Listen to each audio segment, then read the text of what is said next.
కాదు రోహితు, గిది ఎక్కడి న్యాయం చెప్పు. మొన్నటిదాకా వన్డే స్క్వాడ్లో వరుణ్ చక్రవర్తి లేడని చెప్పిళ్ళు. ఇవాళ సడన్గా మళ్ళీ స్క్వాడ్లకు తీసుకొచ్చిళ్ళు. అంతా మీ ఇష్టమేనా? ఆల్రెడీ స్క్వాడ్లో 4 స్పిన్నర్లు ఉండనే ఉండే. మళ్ళా వరుణ్ చక్రవర్తితోని మీకు పని ఏమున్నది చెప్పిగా. బట్లరు, వాస్తవం చెప్పాలంటే మేము వరుణ్ చక్రవర్తిని తీసుకొచ్చింది మీ మీద ఏదో వన్డే సిరీస్ క్లీన్ స్వీప్ చేయాలని కాదు. ఈ 3 వన్డేలల్లో వరుణ్ చక్రవర్తి ఇచ్చే పర్ఫార్మెన్స్ను బట్టి ఛాంపియన్స్ ట్రోఫీ స్క్వాడ్లో కూడా తీసుకోవాలా వద్దా అని ఆలోచించడానికి. అదేంది, మీరు ఛాంపియన్స్ ట్రోఫీకి స్క్వాడ్ ఆల్రెడీ అనౌన్స్ చేసిల్లు కదా, మళ్ళీ ఎట్లా యాడ్ చేస్తారు? అది ప్రిలిమినరీ స్క్వాడే బట్లరు. ఇంకా మనకు చేంజెస్ చేసుకోవడానికి టైం ఉన్నది, నువ్వు టెన్షన్ పడకు. T20 సిరీస్ ఎట్లయినా పోయింది, కనీసం వన్డే సిరీస్ అన్న గెలుద్దాం అనుకుంటే అల్లకు కూడా మళ్ళీ వరుణ్ చక్రవర్తిని పట్టుకొచ్చిల్లు. God must be crazy. Buttler బాబాయ్, వాళ్ళ స్క్వాడ్లకు వరుణ్ చక్రవర్తి వస్తే మన స్క్వాడ్లకి నేనొచ్చిన. అవసరమైతే వాళ్ళ వరుణ్ చక్రవర్తి లెక్క బౌలింగ్ చేస్తా, విరాట్ కోహ్లీ లెక్క బ్యాటింగ్ చేస్తా. చూస్తావు కదా గీ జోయ్ రూట్ ఆడించే ఆట. అవునువే బట్లరు, మీ వన్డే స్క్వాడ్ T20 స్క్వాడ్ పెద్ద తేడా ఏం లేదు కదా, ఒక జోయ్ రూట్ని పట్టుకొచ్చిల్లు గంతే. అప్పట్లో మేము ఆడేటోళ్ళం గట్ల 3 ఫార్మాట్లకు ఒకటే స్క్వాడ్ ఉండేది. ఇప్పుడు అంటే ఇక ప్రతి ఫార్మాట్కు ఒక స్క్వాడ్ని సెలెక్ట్ చేస్తాను గంతే. T20 squad, one day squad same to same. ఒక రెహాన్ అహ్మద్ ప్లేస్లో జోయ్ రూట్ వచ్చిండు గంతే. బట్లరన్న, నన్ను పర్టికులర్గా ఈ T20 స్క్వాడ్ కోసమే సెలెక్ట్ చేసినప్పుడు 5 T20లలో ఒక్క మ్యాచ్ అన్న ఆడియరా? వాళ్ళేమో ప్లేయింగ్ లెవెల్లో 3-4 స్పిన్నర్లను తీసుకుంటా అంటే కూడా మీరు నాకు అవకాశం ఇవ్వలే. కొత్త పిల్లగాళ్ళని ఎంకరేజ్ చేయరా ఇక మీరు? తమ్ముడు, గతం గతహ, అయిపోయిన సిరీస్ ఇప్పుడు గుర్తు చేయకు. ఇప్పుడు మన టార్గెట్ మొత్తం వన్డే సిరీస్ గెలవడం మీదనే ఉండాలి. మంచిగానే ఆడతాండు. SRH తీసుకున్న బ్రైడన్ కార్స్ కూడా మంచిగానే ఆడతాడు. గుజరాత్ వాళ్ళు అయితే ఏకంగా మీ కెప్టెన్ బట్లర్నే తీసుకున్నారు, ఆయన కూడా మంచిగానే ఆడతాడు. కానీ మేము తీసుకున్న 3 ప్లేయర్లు బేతెలు, లివింగ్స్టన్, సాల్ట్ మాత్రం బొక్క పెడతాళ్ళు. కనీసం ఈ వన్డే సిరీస్లైనా మంచిగా రాదులువే. నువ్వు టెన్షన్ పడకు కోహ్లీపై. ఈ వన్డే సిరీస్ని T20 సిరీస్ లెక్క ఆడతా చూడు. ఫిలిప్ సాల్ట్ అంటే వట్టిది అనుకుంటాలా, మొత్తం సినిమా చూపిస్తా చూడు. కోహ్లీ అన్న, T20 సిరీస్ అంటే కొద్దిగంత తడబడ్డా కానీ ఇప్పుడు అట్లుండదు. అసలైన జాకోబ్ బేతెల్ టాలెంట్ ఏందో ఈ వన్డే ఫార్మాట్లో చూపిస్తా. IPL జరిగేది T20 ఫార్మాట్లో కదా తమ్ముడు, నువ్వు వన్డే ఫార్మాట్లో ఆడితే నాకేమత్తది చెప్పు. కోహ్లీ భయ్, మీరు మ్యాక్స్వెల్ని వదిలేసి నన్ను తీసుకున్నందుకు ఏమాత్రం బాధపడకుండా ఈ వన్డే సిరీస్లో నా టాలెంట్ ఏందో చూపిస్తా. బ్యాటింగు, బౌలింగు రెండిట్లలో ఈ లివింగ్స్టన్ టాలెంట్ ఏందో చూడు నువ్వు. నాకు నమ్మకం లేదు తమ్ముళ్ళిగా.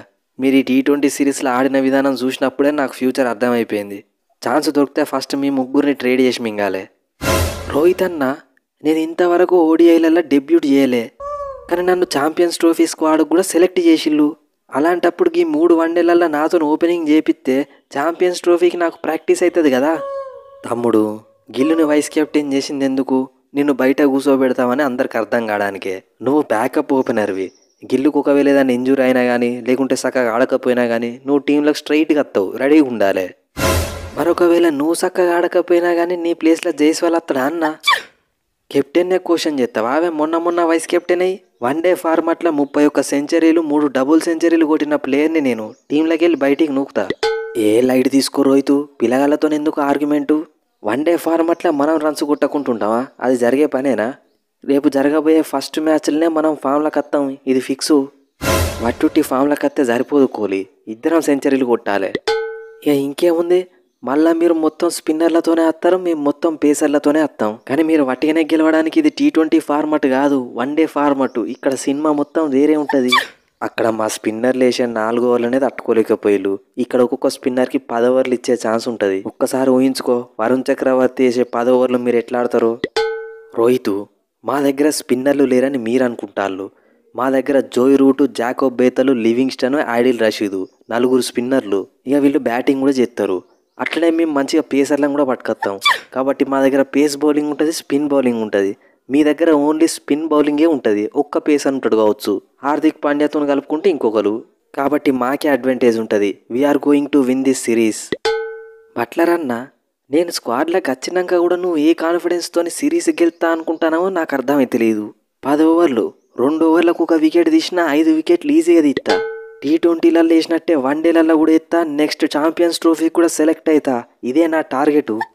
వాస్తవం చెప్పాలంటే T20 సిరీస్లో మంచిగా ఆడినందుకు వరుణ్ చక్రవర్తికి ఛాన్స్ ఇచ్చినట్టే నాకు కూడా ఇస్తే బాగుండేది కదా. వాళ్ళ దాంట్లో 6 హిట్టింగ్ ప్లేయర్స్ ఉన్నట్టే మన దాంట్లో కూడా నేను ఉంటే మంచిగా ఉండేది. తమ్ముడు, ఇక నీ తర్వాత అభిషేక్ శర్మ వస్తాడు, ఆ తర్వాత తిలక్ వర్మ వస్తాడు. ఎంతమందిని తీసుకుంటారు స్క్వాడ్లా? పోతాంటే అందరికి దొరుకుతాయి ఈ ఛాన్సులు, టెన్షన్ పడకుల్లి. సో ఫ్రెండ్స్, ఈ వీడియో మీకు నచ్చితే మన ఛానల్ని సబ్స్క్రైబ్ చేసుకోవడం మర్చిపోకండి. ఇక రేపైతే ఫస్ట్ వన్ డే జరగబోతుంది. ఫోకస్ మొత్తం విరాట్ కోహ్లీ అండ్ రోహిత్ శర్మ మీదనే ఉంటుంది, వాళ్ళు ఎట్లా ఆడబోతున్నారు అన్నది. ఇక అట్లనే వరుణ్ చక్రవర్తిని కూడా స్క్వాడ్లోకి యాడ్ చేసిల్లు కాబట్టి ఇలా యావరేజ్ పర్ఫార్మెన్స్ ఇచ్చినా కానీ ఛాంపియన్స్ ట్రోఫీకి సెలెక్ట్ చేసే ఛాన్స్ ఉంటుంది. ఇక మన వీడియోని జస్ట్ ఎంటర్టైన్మెంట్ పర్పస్లో చేస్తున్నాం, మీరు చూసి నవ్వుకోవడానికి. సో అదే చూడండి, ఇంకేం పట్టించుకోకండి. నెక్స్ట్ వీడియోలో మళ్ళా కలుద్దాం. Thanks for your love and support.